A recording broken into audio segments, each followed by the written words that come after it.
Hello বন্ধুরা, welcome back to my channel Apu রান্নাঘর। আজকে আমরা বানাবো আলু দিয়ে খাসির মাংসের লাল ঝোল। দেখো, এর জন্য আমি এখানে 700 গ্রাম মতন খাসির মাংস নিয়ে নিয়েছি। এবার একটা প্রেশার কুকারের মধ্যে মাটনগুলো দিয়ে তার মধ্যে হলুদ, নুন আর সামান্য পরিমাণে তেল দিয়ে ভালো করে মাখিয়ে পরিমাণ মতন জল দিয়ে এটা কিছুক্ষণ সেদ্ধ হতে দেবো। আর অন্যদিকে দেখো, আমি এখানে কেটে রাখা আলুগুলো ভেজে নিচ্ছি। আমি এই আলুগুলোকে হলুদ নুন মাখিয়ে রেখেছিলাম।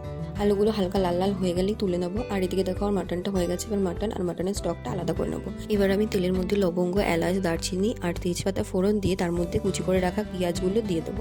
তারপরে দিয়ে দেবো সামান্য পরিমাণে নুন। এবার সব কিছু ভালো করে মিশিয়ে এর মধ্যে দিয়ে দেবো টমেটো কুচি। এবার পেঁয়াজটা হালকা লাল লাল ভাজা হয়ে গেলে এর মধ্যে আদা বাটা আর রসুন বাটা দিয়ে দেবো।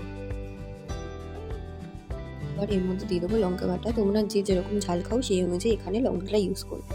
এবার এক এক করে সব গুঁড়ো মশলাগুলো দিয়ে দেবো। ধনে গুঁড়ো, জিরে গুঁড়ো, হলুদ গুঁড়ো, লঙ্কার গুঁড়ো আর কাশ্মীরি লঙ্কার গুঁড়ো।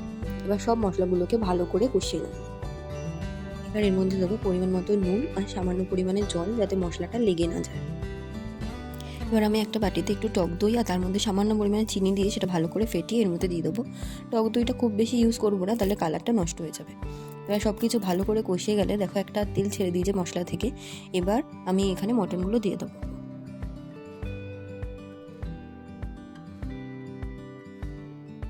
এবার মটনটা ভালো করে কষিয়ে আমি এর মধ্যে ভেজে রাখা আলুগুলো দিয়ে আরও কিছুক্ষণ কষিয়ে নেব।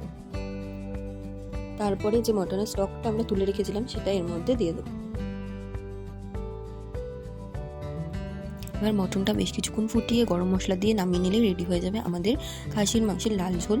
ভিডিওটি কেমন লাগলো অবশ্যই আমাদের কমেন্টের মাধ্যমে জানিও। ভালো লাগলে একটা লাইক করে দিও, শেয়ার করো আর আমার চ্যানেলটা সাবস্ক্রাইব করতে ভুলো না কিন্তু। Thanks for watching.